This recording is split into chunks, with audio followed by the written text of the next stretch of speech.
That tightness you feel in your upper hamstring isn't a muscle knot.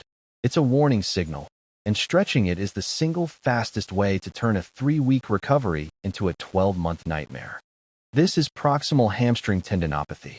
The tendon wraps around the ischial tuberosity, your sit bone. When you stretch, you aren't lengthening muscle. You are visually strangling the damaged tendon against the bone, increasing compressive load. But here is the twist. Running might not be preventing your healing. It's your office chair.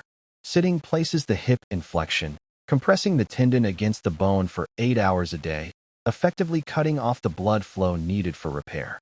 Most runners rest completely, which weakens the tendon, or stretch, which damages it. The solution is a specific loading hierarchy.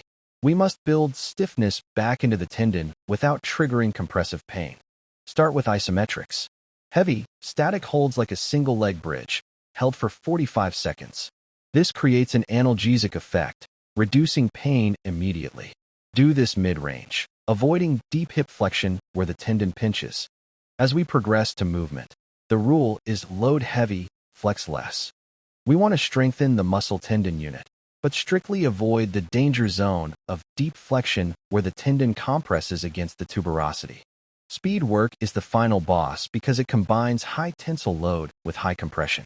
You are not ready to sprint until you can handle heavy, dynamic loads in outer ranges with zero pain 24 hours post-workout. Stop stretching, start loading, and get off your chair.